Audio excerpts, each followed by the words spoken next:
지난 시간에 그 호흡 수행에 대해서 이제 말씀을 드렸고 또 간단히 실습도 해봤는데요. 그 다음에 이제 이 호흡 수행에 대해서 조금 더 부연 설명을 드리도록 하겠습니다. 지난 시간에 한 거를 간단히 리뷰를 해보면 먼저 이제 자선 자세를 취한 다음에 좀 몸과 마음을 몸을 이완을 하고 편안하게 앉아서 먼저 세상에 있는 모든 것에 대한 관심을 내려놓고 오직 호흡하고만 하나 되겠다 결심을 하고 이제 수행을 시작을 합니다. 그래도 이제 만약에 그렇게 결심을 하고 앉았는데도 호흡하고 하나 되지 않고 생각이 움직이게 되는데, 그런 생각이 움직이는 거의 이유는 그 동력이 이제 탐욕이나 성냄 때문에 일어난다고 말씀을 드렸고요.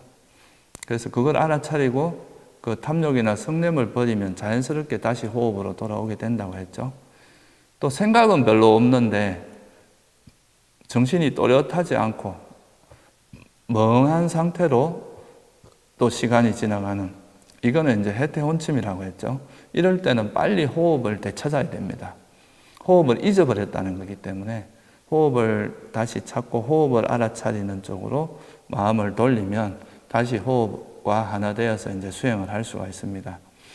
그렇게 해서 이제 호흡과 하나가 되면 그때는 다른 어떤 액션도 취하지 말고 그냥 호흡하고 하나 된 상태로 그 상태로 그냥 쭉 유지하기만 하면 됩니다. 아무것도 안 하고 있으면 그냥 유지가 잘 됩니다. 그게 이제 지난번에 말씀드린 그 기본적인 거였는데요. 오늘이 아니라 지금은 이 장애가, 그러니까 탐욕이나 성냄이나 이런 해태혼침이 일어났을 때 우리가 그런 번뇌를 대하는 태도와, 그리고 이거를 이제 이런 번뇌를 버리는 또 하나의 더 방법에 대해서 설명을 드리도록 하겠습니다. 보통 이제 이런 그 탐욕이나 성냄이 일어나면은 보통 이제 사람들의 반응이 뭐냐 하면 이런 탐욕이나 성냄이나 이런 번뇌가 일어나는 것에 대해서 화를 냅니다. 그러니까 그거 자체가 마음에 안 드는 거죠. 그러니까 왜 나한테 나는 왜 이렇게 탐욕이 많아? 나는 왜 이렇게 성냄이 많아? 나는 왜 이렇게 해태혼침에 빠져 있냐? 이렇게 이제 자기 자신에 대한 불만, 그리고 자기에 대해서 좀 화를 내고 이런 식의 반응을 하게 되는데요. 이거는 어떻게 보면은 번뇌가 일어난 데다가 또 다른 번뇌를 보태는 꼴밖에 안 됩니다. 그러니까 이런 식으로 대처하는 것은 수행에 아무런 도움이 안 되죠. 우리가 실제로 이 이런 번뇌라고 하는 것도 그런 이제 번뇌 자체가 그런 그러니까 괴로움이 일어나게 하는 그런 작용은 있지만 이게 무슨 실체가 있는 건 아니거든요. 그냥 어떤 조건에 의해서 그런 번뇌가 일어났다가 사라질 뿐이지 이 번뇌 자체가 무슨 실체가 있다거나 이런 건 아닙니다. 그래서 이런 이런 게 일어났을 때 이거에 대해서 괜히 싫어하거나 좋아하거나 이렇게 반응하지 말고 단지 탐욕이 일어났구나, 성냄이 일어났구나, 이렇게 그냥 객관화해서 바라보는 거. 이거를 한 걸음 떨어져서 자신과 동일시하지 말고 그냥 탐욕이 일어났고 이 탐욕은 버려야 될 대상이다, 이렇게만 바라보는 게 중요하다는 거죠. 이건 마치 이제 쇠에서 녹이 나면 그 쇠를 갉아 먹잖아요. 그 해로운 마음이 마음에서 일어났지만 이제 마음을 괴롭게 하는 이런 요소인데, 우리가 녹에다 화를 내고 그럴 필요는 없잖아요. 녹을 닦아내면 되는 거 아니겠어요? 그죠? 그런 것처럼 우리가 탐욕이나 성냄으로 바탕으로 한 이런 생각이 일어나면 그냥 그 생각을 그냥 내려놓으면 되는 거지. 그 생각을 버리면 되는 거지. 이 생각에 대해서 화를 내거나 이런 거는 아무런 도움이 안 된다는 거죠.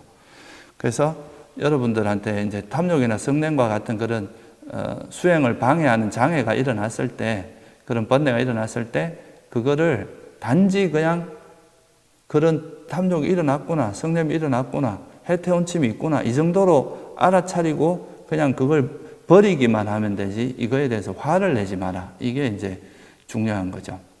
오히려 그런 번뇌가 일어났을 때 그걸 알아차리고 이걸 버리는 쪽으로 지혜를 발휘하면 이 탐욕이나 성냄 자체는 번뇌지만 이거를 통해서 오히려 이걸 버리는 지혜가 생긴다면 이거는 오히려 걸림돌이 아니라 디딤돌이 될 수 있다는 거예요. 그래서 우리가 이제 번뇌를 대처할 때 그런 번뇌가 일어나더라도 그냥 그 번뇌가 일어나는 걸 알아차리고 그냥 그걸 지혜로서 내려놓는 이런 식으로만 반응을 하면 되지 그거에 대해서 화를 내거나 그걸 싫어하거나 이런 식의 반응은 수행에 아무런 도움도 안 된다 하는 것을 일단 아시는 게 중요할 것 같고요. 그래서 첫 번째로 이제 이런 탐욕이나 성냄이나 해태온침이 일어났을 때 그거를 버리는 대표적인 지혜는 이것이 해롭다는 거죠. 집착하는 것도 우리가 그 집착이라는 게 계속 집착을 부르기 때문에 이것 때문에 괴로움이 일어난다는 걸 우리가 삶 속에서 많이 경험을 해봐서 압니다. 이건 참 해롭습니다. 성냄의 특징 자체가 현재 상태보다 나쁘게 하는 특징이 있습니다.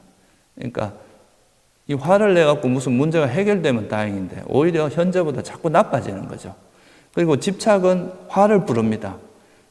내가 뭔가 집착하고 있는 것이 얻어지지 않으면 그것 때문에 또 화가 나고 집착하는 것이 얻어졌다 해도 또 사라질까봐 또 두렵고 그래서 이 집착은 항상 화를 불러일으키고 화는 또 항상 현재보다 나쁜 상태 또 지금까지 내가 쌓아놓은 공덕마저도 다 태워버리는 이런 효과가 있기 때문에 이거는 굉장히 해로운 거다. 그래서 이런 거를 아는 사람은 우리가 마치 독약이 먹으면 죽는다는 거 아는 사람은 이걸 버리게 될 거 아니에요. 독약을 안 먹을 거 아니에요. 그죠? 그런 것처럼 탐욕과 성냄이 해롭다는 것을 이해한 사람은 그 탐욕과 성냄을 버리게 됩니다. 이게 이제 첫 번째 되게 중요한 지혜고요. 해태온침도 마찬가지죠. 해태온침은 정신이 멍한 상태니까 이건 지혜가 생길 수가 없습니다. 마치 그 축생들이 멍한 상태로 있고 지혜가 없는 것처럼 이 해태온침은 우리 마음을 그렇게 만들어 버립니다. 그래서 이런 해태온침도 이건 정말 해로운 거구나. 우리에게 괴로움을 불러일으키는 거구나. 알고 내려놓을 수가 있겠죠. 그래서 이런 이제 탐욕이나 성냄이나 해태온침이 정말 해롭고 이건 괴로움을 불러일으키는 마음이다. 이걸 알고 내려놓을 수가 있고 또 하나는 뭐냐 하면은 내가 집착하거나 싫어하는 대상이 있을 거 아니에요. 그죠? 그러니까 뭐 내가 즐기고 싶은 대상이라든가 또는 내가 미워하는 사람이라든가 미워하는 대상이 있을 텐데 이 세상에 있는 모든 것은 부처님께서 뭐라고 하셨냐면 조건에 의해서 만들어진 거다. 그래서 이거는 조건이 바뀌면 소멸하기 마련이다. 그래서 무상하다고 그러셨죠. 그러니까 이 세상에 있는 모든 것은 다 소멸하기 마련입니다. 우리가 태어난 사람은 이미 시간이 이래 살아간다는 건 죽어간다는 말하고 같은 말이거든요. 그러니까 이미 만들어졌다는 것은 소멸할 수밖에 없는 그런 속성을 갖고 있다는 거죠. 뭐라도 마찬가지죠. 우리가 이 우주조차도 아무리 이 큰 우주조차도 수명이 있다고 하잖아요. 그런데 이 하물며 우리 몸이나 뭐 우리에게 일어난 현상은 말할 것도 없겠죠. 그래서 이런 소멸하기 마련이라는 걸 알고 소멸하기 마련이기 때문에 무상하다는 거예요. 이 세상에 있는 모든 거는 무상하고 또 무상하다는 것은 뭔가 영원하지 않다는 뜻이잖아요. 영원하지 않으니까 현재 이 상태가 항상한 게 아니라 변하기 마련이다. 예를 들어서 현재 내가 행복이라 하더라도 이게 괴로움으로 바뀔 수 있다.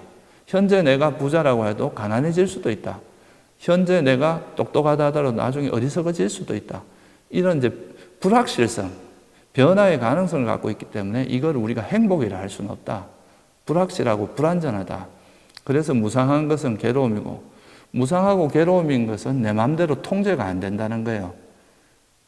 내 마음대로 통제가 되려면 내 몸을 죽지 말라 하면 안 죽어야 되고 항상 괴로움은 일어나지 말고 행복만 일어나라. 이렇게 이야기하면 행복만 일어나야 되는데 현실적으로는 그렇지 못하거든요.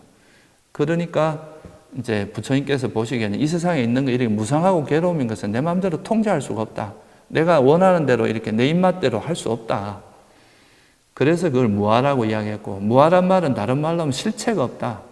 고정불변하는 뭔가는 없다는 거죠. 계속 변하기 때문에. 그래서 이제 이 무상하고 괴로움이고 무아라는 걸 이해하면은 내가 집착하는 그 대상 자체가 실체가 없어요.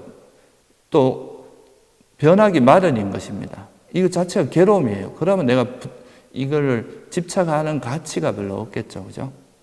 그래서 우리가 이제 좋아하거나 싫어하는 그 대상 자체가 내 것이 아니다. 그러고 이건 변하기 마련이다. 괴로움이다. 이렇게 이해를 하면은 그거에 대해서 내려놓기가 쉽겠죠. 그래서 이 무상하고 괴로움이고 내 것이 아니다. 이런 통찰을 통해서 내려놓는 것. 이것이 또 되게 중요한 지혜 중에 하나입니다. 내가 예를 들어서 내 몸에 대해서 집착을 한다. 그럼 이 몸이라는 건 언젠간 죽을 수밖에 없고 우리가 살아있는 동안에 잘 쓰다 가는 거지 이게 내 것은 아니다 이거죠. 사라질 수밖에 없는 어차피 죽기 마련인 거다. 이렇게 생각하면 그냥 내가 이 몸을 인연될 때 잘 쓰는 거지 이게 대한 애착을 가지지는 않겠죠. 세상도 마찬가지고 또 내가 가진 권력이나 또는 부라든가 명예라든가 이런 것도 다 변하기 마련이다. 이렇게 생각하면 집착을 안 하게 됩니다. 그래서 우리한테 일어나는 생각도 마찬가지입니다. 생각도 어떤 작용이 있긴 하지만 이건 영원한 것은 아니에요. 그러니까 무슨 생각이 일어나더라도 그것은 변하기 마련이다. 내 것도 아니다. 이렇게 생각을 하면은 여러분이 정말 내 것이 아니고 관심이 없는 것에 대해서는 집착을 안 하잖아요. 그래서 그런 식으로 이제 내려놓는 방법이 있습니다. 그래서 우리가 이제 뭐에 대해서 집착이 일어나거나 화가 일어날 때는 이 탐욕과 성냄은 기본적으로 어리석음을 기반으로 해서 일어나거든요. 그래서 이 세상 자체가 이 세상에 있는 모든 것이 다 변하기 마련이고 괴로움이고 내 것이 아니다라는 그런 이해를 하면은 훨씬 내려놓기가 쉽다.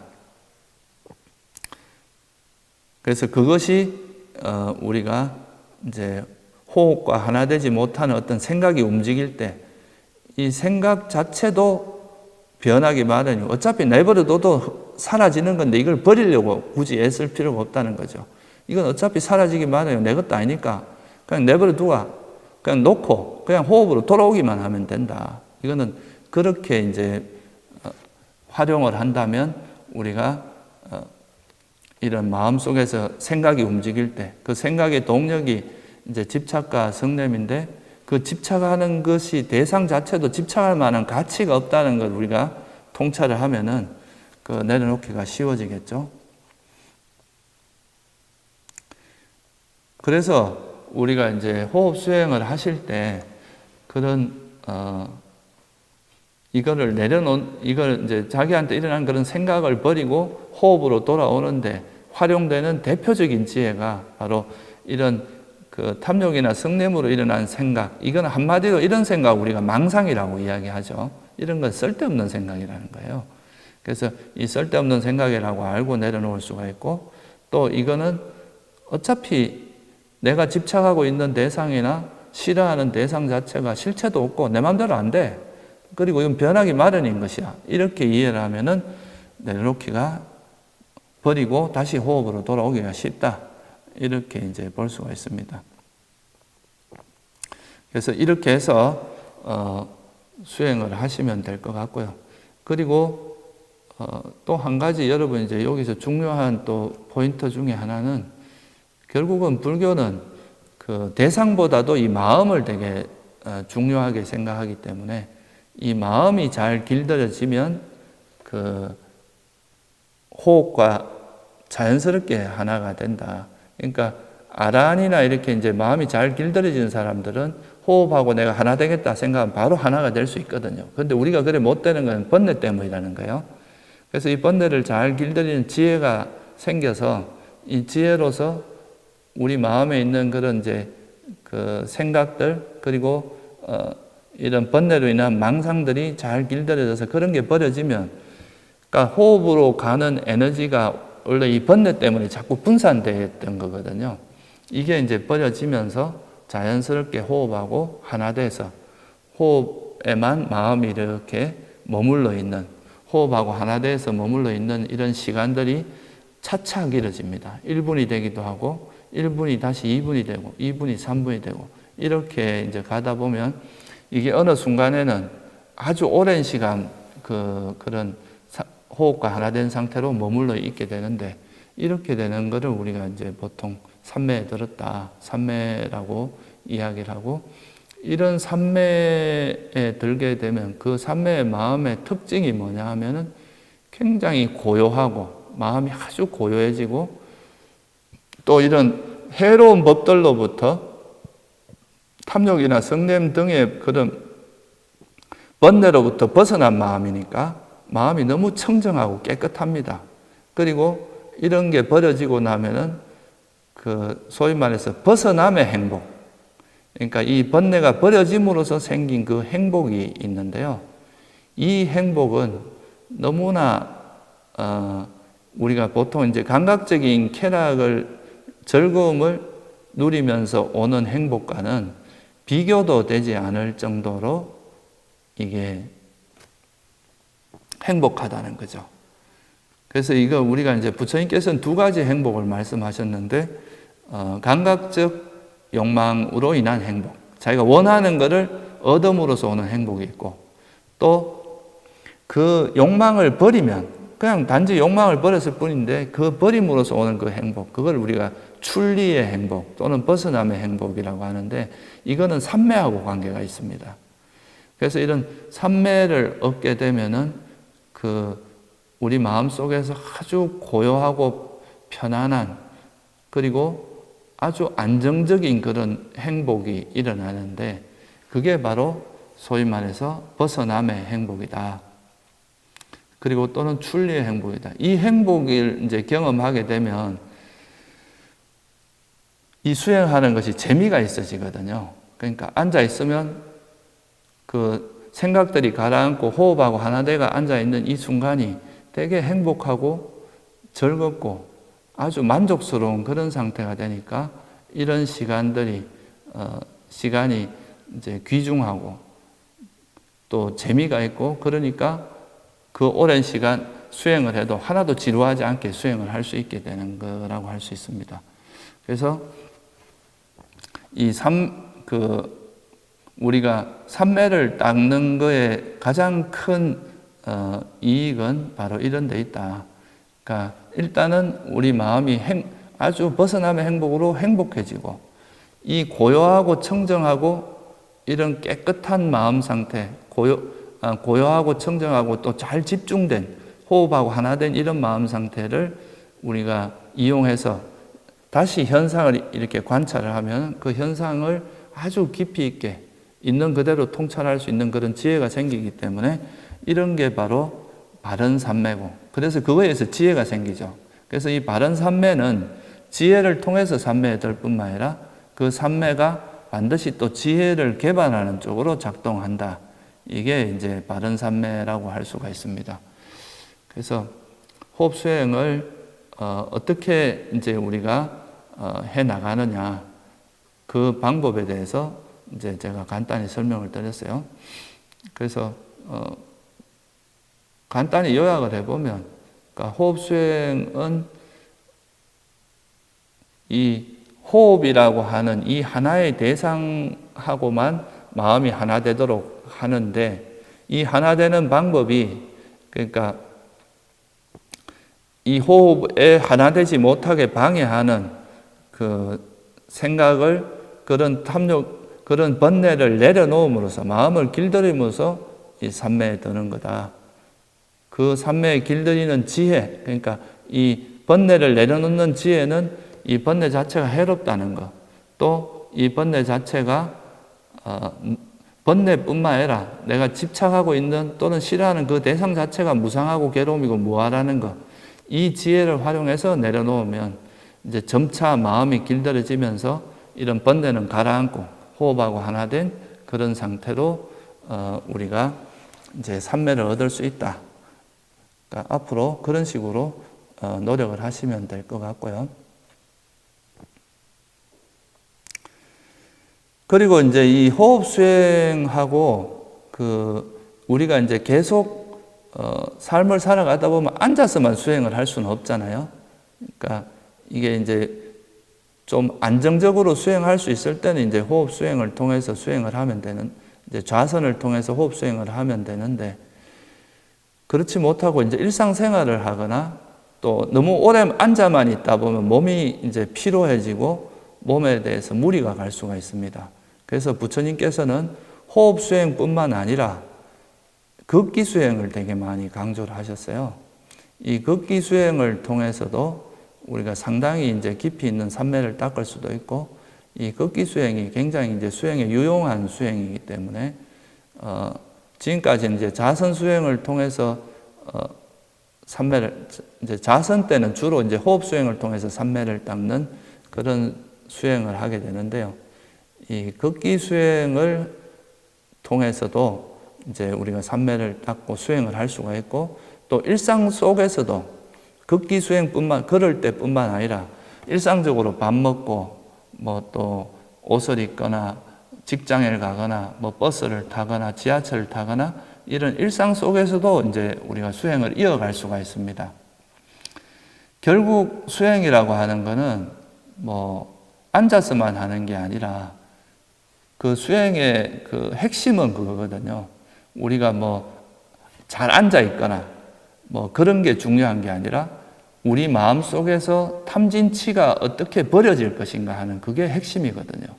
그래서 우리가 호흡을 통해서도 탐진치를 버릴 수도 있고, 또 일상 속에서도 그 탐욕이나 성냄이나 이런 어리석음이 일어나지 않게 하는 그 자체가 다 수행의 연장선이거든요. 예를 들어서 앉아서는 번뇌가 안 일어나는데 그 일상으로 돌아가면은 또 막 화가 일어나고 집착이 일어나고 이렇게 한다면 그건 수행이 제대로 됐다고 볼 수가 없겠죠. 그래서 이 제일 대표적인 게 자선과 걷기 수행, 이 두 가지가 제일 기본적인 수행이고요. 여기서 좀 더 이제 확장을 하면은 일상 속에서 걷거나 밥 먹을 때나 뭐 일을 할 때나 이런 일상 속 수행, 이렇게 이제 확장을 할 수 있는데요. 근데 수행하는 메커니즘은, 그 방식은 자선 수행을 잘 이해하시면, 호흡 수행을 잘 이해하시면 걷기 수행도 동일한 방식으로 이해를 할 수 있습니다. 단지 호흡과 하나 되는 거에서 현재 자신의 행위로 옮겨가는 것밖에 없습니다. 우리가 호흡 수행일 때는 호흡과 하나 되면서 호흡과 하나 되려고 노력하는 과정에서 다른 이제 장애 요소, 탐진치를 버리는 이런 방식으로 수행을 한다면, 걷기 수행에는 걷는 발걸음과 하나 되려고 노력하면서 그로 인해서 탐진치를 버리는 방식으로 수행을 하는 거고요. 일상 속 수행이라고 하는 것은 일상 속에서 일어나는 그 행위, 특히 이제 우리 몸에서 일어나는 그 행위에, 현재의 그 행위에 마음을 둠으로써 탐욕이나 성냄을 버리고 이제 마음이 하나 되면 그 마음을 길들이면서 수행을 하는 이 차이밖에 없는 거죠. 그래서 기본적으로는 그 수행하는 방식은 똑같다. 그래서 걸을 때는 걷는 거에 발걸음에서 이제 걷는 거라든가 발의 감각에 마음이 하나 되려고 노력하면서 그 하나 되려고 노력하는데 여기에 하나 되지 못하고 움직이는 생각이 있으면 그것이 탐욕을 기반으로 한 생각인지 성냄을 기반으로 한 생각인지 해태원침인지 등을 알아차리고 다시 또 현재 발걸음으로 돌아오고 이렇게 하는 거죠. 그러니까 그렇게 함으로써 이제 수행을 하는 그 방식은 똑같다는 거예요. 그렇게 하다 보면 생각이 가라앉으면 나중에는 이 발걸음에만 마음이 하나 돼갖고 가는데 이것도 상당한 수준의 산매력이 개방됩니다. 이것도 완전히 몰입된 정도까지는 아니더라도 거의 그런 몰입 산매에 근접 산매 정도까지는 가능하다. 이렇게 이제 볼 수가 있습니다. 그리고 이게 좀 더 확장되면 또 일상 속 수행도 가능합니다. 그러면 우리가 그 걷기 수행을 실제로 어떻게 하는지 간단히 한번 실습을 해보고요. 그리고 이 걷기 수행을 일정 기간 좀 해보는 그 시간을 좀 갖도록 하겠습니다. 그러면 걷기 수행을 어떻게 하는지 간단히 설명을 드리도록 하겠습니다. 걷기 수행을 하시기 전에 먼저 이렇게 편안하게 서서 자세를 이제 이렇게 구부러지지 않게 똑바로 서는 것이 중요합니다. 그리고 이제 걷기 수행할 때 팔을 이렇게 흔들게 되면 우리 마음이 또 팔로도 많이 가기 때문에 가능하면 이렇게 손을 이렇게 앞으로 이렇게 모아서 우리가 차수라고 하죠. 두 손을 이렇게 모은 다음에 배 아래다 살짝 대고 이렇게 하고 걷는 것이 좋습니다. 물론 이제 사람에 따라서 이렇게 뒷짐을 질 수도 있는데 뒷짐보다는 이렇게 앞으로 하는 것이 좀 더 바람직하고요. 그리고 걸을 때 보면 이제 앞으로 너무 이렇게 구부러지거나 이렇게 될 수도 있는데 그렇게 하지 마시고 허리를 이렇게 쭉 펴고 시선은 자기가 걸어가는 곳에 약간 눈을 깔아서 앞으로 이렇게 시선을 두는 게 좋습니다. 우리가 걸어가면서 이렇게 자꾸 이렇게 주의를 두리번하거나 이런 것은 마음이 산란해지기가 쉬우니까 자기가 이렇게 걸어가는 그 방향을 보고요. 그냥 자연스럽게 그 한쪽 방향으로만 걸어가시는 게 수행하는 데 좀 더 도움이 됩니다. 그리고 이제 걷기 수행을 할 때 물론 이제 이렇게 굉장히 그 긴 길을 그냥 쭉 걸어가도 되는데 일반적으로 이제 좀 조용한 데서 수행할 때는 한 뭐 20보에서 30보 정도 되는 거리를 이렇게 왔다 갔다 하면서 수행하는 것도 상당히 괜찮습니다. 그래서 저는 여기서 한 20, 30보를 왔다 갔다 하는 방향으로 수행하는 것을 좀 알려드리도록 하겠습니다. 그래서 이렇게 손은 차수를 하시고 몸에 긴장은 푸시고 너무 긴장할 필요는 없습니다. 그리고 이제 눈은 자기가 걸어가는 곳에만 눈을 약간 지그시 내리 깔면서 그 앞에만 바라보면서 그냥 이렇게 걷습니다. 그리고 뭐 보통 이제 어떤 데는 보면 이렇게 천천히 이렇게 걸으면서 이렇게 가리키는 곳도 있는데 이렇게 하셔도 좋겠지만 그냥 저는 걸을 때 되게 좀 자연스럽게 너무 빠르지도 너무 느리지도 않게 그냥 자연스럽게 이렇게 걷는 것을 추천합니다. 그리고 걸을 때는 이렇게 발을 들 때는 움직임에 마음을 두고요. 내릴 땐 요 발의 감각에 마음을 두는 식으로 그냥 자연스럽게 이렇게 왼발 오른발 이렇게 가시면서 그 발을 내릴 땐 뒤꿈치부터 이렇게 내리는 게 좋습니다. 걸을 때 뒤에서부터 이렇게 내리고 다시 이 발을 걷고 그리고 이제 이 발 움직임과 이 발이 닿을 때 감각 여기에 마음을 두고 또 왼발이 움직이고 닿을 때 감각 이게 여기에만 마음을 기울이고 생각이 다른 데로 움직이지 않도록 그냥 여기에만 마음을 기울이면 됩니다. 그리고 이 자선 수행할 때와 마찬가지로 이 걷기 수행을 하기 전에 먼저 이런 결심을 하는 게 좋아요. 내가 이 걷기 수행을 하는 동안에 다른 생각 다 내려놓고 오직 이 발의 움직임이나 발의 감각에만 집중을 하겠다. 발의 감각만 마음이 하나 되도록 노력하겠다.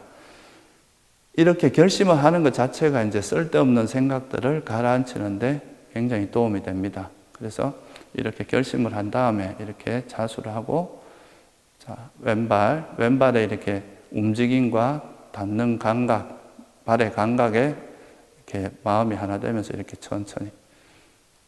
초보자들은 이제 약간 천천히 걸어도 상관없고요. 좀 익숙해지시면 그냥 자연스럽게 평소 걷던 걸음에서 정도로 이렇게 걸어도 됩니다. 이렇게 왼발 그리고 오른발 움직임과 닿는 감각 이렇게 하면서 천천히 걷습니다.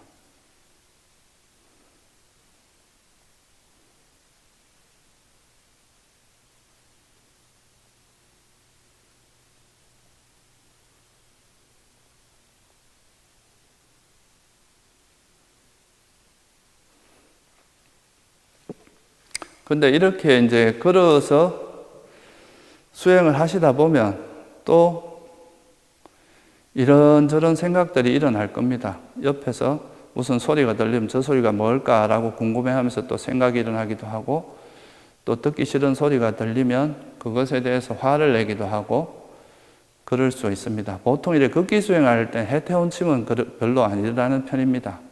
그래서 이런 생각이 움직이면 또 내가 또 저걸 즐기려는 집착이 일어나는구나, 또 화를 내고 있구나 하면서 그 생각을 알아차리고 즉시 다시 현재 이 발걸음, 발의 움직임이나 이 발의 감각에 마음을 두려고 노력합니다.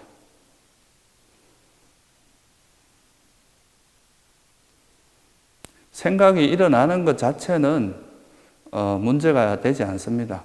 그 생각에 대해서 화를 내거나 이 생각이 없었으면 좋겠다 하는 이런 생각들을 일으키는 건 또 다른 생각을 불러일으키니까 그런 생각은 접어두고 단지 그 다른 생각이 일어나면 이 생각이 탐욕으로 인한 생각인지 성냄으로 인한 생각인지 정도만 알아차리고 그냥 내려놓으면 됩니다. 그리고 호흡 수행에서 말씀드렸듯이 생각 자체는 변하기 마련이고 내 것이 아닙니다. 여러분이 마음대로 통제할 수도 없어요. 그러니까 이 생각은 그냥 내버려 두십시오.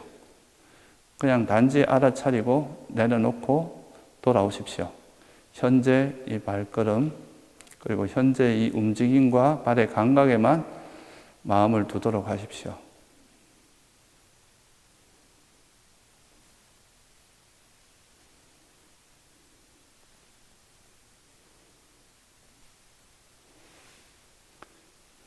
이렇게 그 극기 수행이 끝난 다음에는 자성 수행 때와 마찬가지로 끝나고 난 다음에 또 이렇게 조용히 자기가 수행한 걸 한번 돌아보면서 내가 이 극기 수행을 할 때 주로 어떤 생각들이 오갔는지, 그 생각들 중에서 이게 뭐에 대한 내가 집착이 있었는지, 뭐에 대해서 좋아했는지, 뭘 즐겼는지, 이런 탐욕이, 어떤 탐욕이 일어난지도 한번 살펴보고, 또 어떤 화가 일어났는지, 어떤 성냄, 어떤 그 형태의 성냄으로 인한 생각들이 일어났는지, 또 그런 게 없는 마음 상태로 이렇게 수행이 잘 될 때가 어떤 상태였는지, 이런 거를 반주하는 시간을 좀 가지는 게 좋습니다. 그거는 이제 앞에서 제가 호흡 수행할 때 말씀드렸듯이 똑같이 반조 시간을 잠깐 가지고 수행을 마무리하는 것이 좋습니다. 간단히 지금까지 극기 수행에 대해서 간단히 알아보고 또 실습도 해봤는데요. 그래서 이제 불교 수행은 크게 나누면 두 가지로 이제 나눌 수가 있습니다. 하나는 좌선 수행, 하나는 극기 수행인데, 이 두 가지가 이제 불교에서 하는 수행의 제일 대표적인 방법입니다. 그래서 우리가 이제 경전에도 보면 곳곳에 뭐가 나오느냐 하면 그 깨어있음에 전념하라, 이런 말이 자주 나옵니다.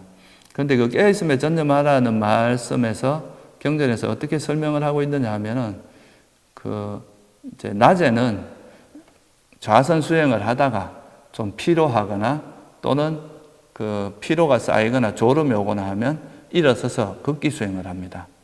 그래서 극기 수행을 하다 보면 또 몸에 이제 굳어 있는 것도 좀 풀어지고, 졸음이 올 때 졸음도 깨고, 그러면 다시 이제 극기 수행을 어느 정도 했다 싶으면 다시 또 좌선을 하고, 이렇게 해서 좌선과 극기 수행을 병행하면서 이렇게 수행을 하면은 우리가 몸도 별로 이렇게 무리가 가지 않고 항상 정신이 이렇게 또렷또렷한 상태에서 수행을 이어갈 수 있는 그런 장점이 있습니다. 막 졸음이 오는데도 좌선만 고집하고 이렇게 하다 보면 오히려 수행을 하는 게 아니라 해태혼침에 빠져 있는 경우도 되게 많거든요. 그래서 이 좌선과 극기 수행을 잘 병행해서 수행을 한다면 그 정신은 또렷또렷하고, 또 우리가 중요한 거는 번뇌가 일어나지 않는 그 마음 상태가 이어지는 게 되게 중요하거든요. 소위 말해서 선한 마음 상태가 이어지는 것이 중요하기 때문에 자세에 별로 구애받지 않는다는 겁니다. 그래서 좌선을 하거나 극기를 하거나 어느 때나 탐욕이나 성냄에 빠지지 않고 그냥 호흡이나 걷는 걸음에 하나 돼서 마음이 움직일 수만 있다면 그러면 그 자체로 굉장히 좋은 수행법이 될 수 있다는 거예요. 그래서 이 극기 수행도 자선 못지않게 굉장히 중요한 수행법이라는 것을 여러분들이 이해를 하시고 또 극기 수행을 실제 수행에도 굉장히 많이 활용을 하시면 좋지 않을까 그렇게 생각을 합니다. 그리고 이제 경전에도 보면 이 극기 수행의 이익에 대해서 많이 나옵니다. 이렇게 뭐 우리가 그만큼 중요하기 때문에 이 극기 수행이라는 것을 강조를 많이 하는 거죠. 그래서 이제 자선과 극기 수행이 대표적인 두 가지 이제 기둥이라고 한다면 그 외에도 우리가 이제 일상 속에서 일어나는 행위들이 있을 거 아닙니까? 옷을 입을 때 또는 뭐 밥을 먹을 때 또 화장실을 갈 때 뭐 일을 할 때 뭐 여러 가지 그런 이제 상황들이 있죠. 그러니까 그런 상황에서는 극기 수행일 때는 이제 발걸음, 발의 움직임이나 발의 감각에 그게 현재 일어나는 몸의 동작이잖아요. 거기에 우리가 마음을 두는 것이라면 일상 속에서 수행을 할 때는 현재 일어나는 자기 몸에 이렇게 마음을 두고 그 몸하고 하나 되려고 노력하고 그 몸과 하나 되지 못하고 또 생각이 움직일 때는 호흡 수행이나 극기 수행 때와 마찬가지로 이 생각을 알아차리고 내려놓고 또 그 내려놓고 이게 탐욕 때문에 일어나는 생각인지 성냄 때문에 일어나는 생각인지 그걸 알아차리고 내려놓고 다시 호흡 현재의 자기 몸의 동작과 하나 되는 이런 방식으로 수행을 하면 됩니다. 그래서 사실 이게 이제 일상 속 수행은 호흡 수행과 좌선에서 하는 호흡 수행과 극기 수행의 응용이라고 생각하시면 됩니다. 그 대상만 좀 달라지는 거지 수행하는 방식은 극기 수행이나 좌선 수행과 똑같다. 단지 그 대상이 현재라는 것은 똑같아요. 호흡 수행은 현재의 호흡이고요. 극기 수행은 현재 자기 발걸음, 발의 움직임이나 발의 감각이 이제 대상이 되는 거고, 일상 속에서 수행은 현재 자기 몸이 이제 대상이 된다. 이렇게 생각하시면 됩니다. 예를 들어서 제가 이게 물을 마시는데, 물을 마실 때 이렇게 손이 움직이고, 이건 컵을 잡고, 또 컵을 이렇게 컵의 움직임, 그리고 이렇게 물을 마시고, 목에서 넘어가고, 이런 현재 자기 몸에서 일어나는 그런 이제 행위들이 있잖아요. 그거에 이제 그런 행위들에 마음을 두고 다른 데 마음이 가지 않도록 자기 몸에다가 그런 몸의 동작과 하나 되려고 속된 말로 하면 아무 생각 없이 그냥 이 몸의 동작에 마음이 하나 돼서 이렇게 하는 그 차이밖에 없습니다. 그래서 그 핵심은 현재 자기 몸에 대해서 마음을 두는 것인데 그게 호흡이냐 발걸음이냐 또는 현재 행위냐 그 차이뿐이다. 그 나머지 수행하는 방식은 거의 동일하다고 봐도 과언이 아니다. 이렇게 이해하시면 좋을 것 같고요. 그래서 우리가 이제 이런 식으로 수행을 이어가다 보면은 서서히 우리가 탐욕이나 성냄, 집착이나 화가 점점 가라앉으면서 이제 좀 더 수행이 원만하게 진행이 될 수가 있고 이 탐욕과 성냄이 가라앉는 그에 비례해서 우리가 좀 정신적인 괴로움이 훨씬 적어지게 되겠죠. 그러니까 이 탐욕과 성냄이 많을수록 우리 정신적으로 괴로움을 많이 겪게 된다. 이렇게 볼 수 있습니다. 그래서 여러분들이 이제 여기서 이 수행을 배우셨지만 이게 이제 일상 속에서 수행을 하실 때 좀 도움이 되는 몇 가지 팁을 좀 알려드리면 먼저 이게 이제 저희들처럼 출가해서 수행을 하시는 게 아니기 때문에 하루 중에 매일 이거를 이제 제가 생각할 땐 최소한 그래도 하루에 1시간은 수행을 해야 됩니다.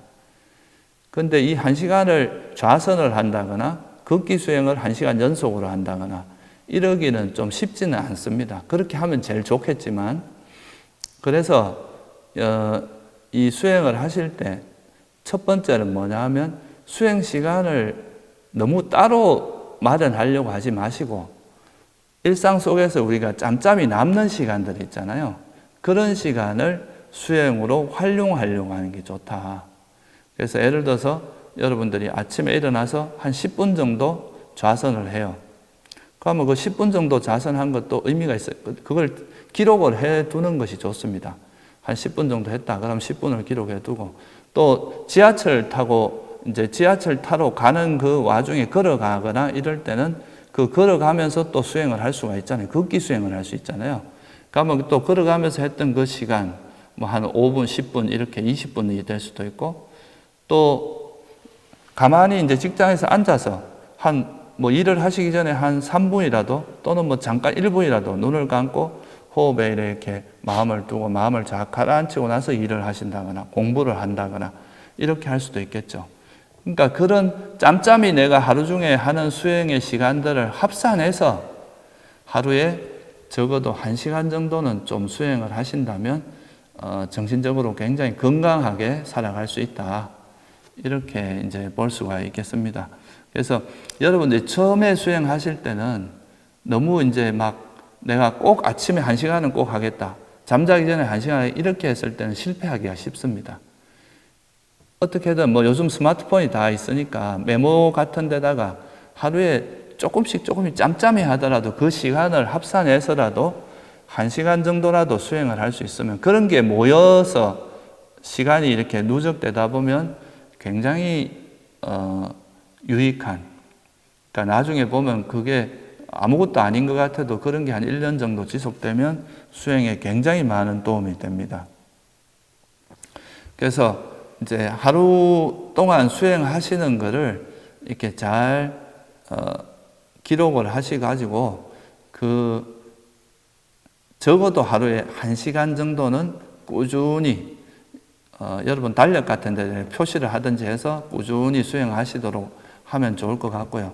그래가지고 뭐 1시간이 충분히 되면 그 다음부터는 뭐 조금씩 시간을 늘려가면서 2시간도 할 수 있고, 그렇게 이제 수행을 이어가면은 적어도 이제 우리가 큰 번뇌 없이 일상생활을 유지할 수 있지 않을까, 그렇게 생각을 합니다.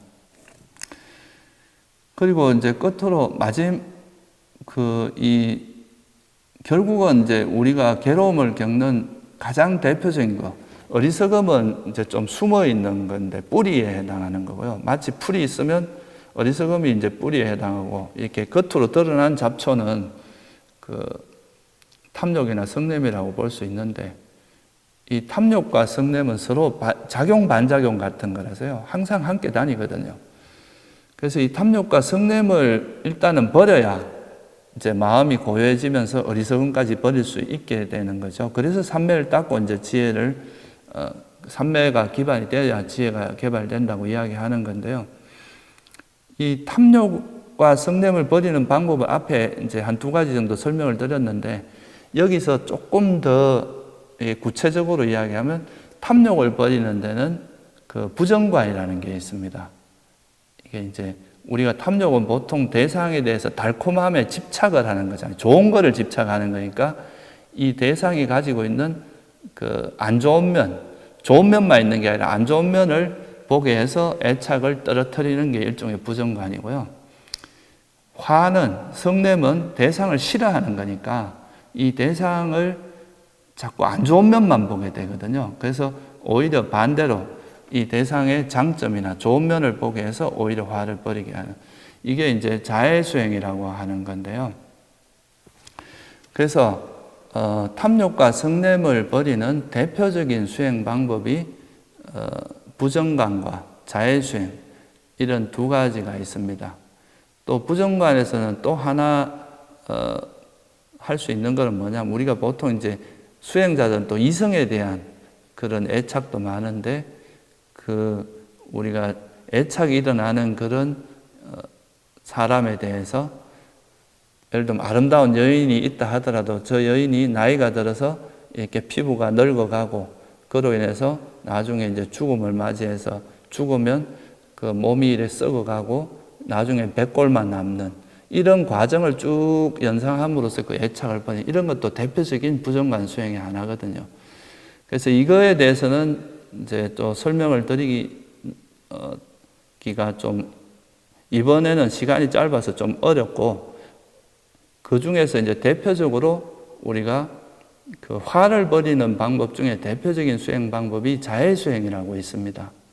그래서 우리가 보통 일반적으로 사람들이 살아가면서 가장 괴로움을 많이 겪는 것 중에 하나가 이 화 때문이거든요. 이 화로 인해서 이제 괴로움을 많이 겪는데 이 화를 버리는 대표적인 수행 방법인 그 자해수행을 한번 좀 배워보는 것이 여러분들이 살아가는 데도 도움이 될 것 같아서 다음 시간에는 자해수행에 대해서 한번 같이 공부를 해보고 또 그 자해수행을 한번 해보는 시간을 갖도록 하겠습니다. 그래서 지금까지 한 거는 호흡수행과 이제 이 걷기 수행을 통해서 어떻게 이제 마음을 길들여서 바른 삼매에 드는지 여기에 대해서 좀 주로 배웠다면 다음 시간에는 이 마음을 길들이는 방법 중에 화를 길들이는 대표적인 수행 방법인 자해수행을 한번 배워보도록 하겠습니다.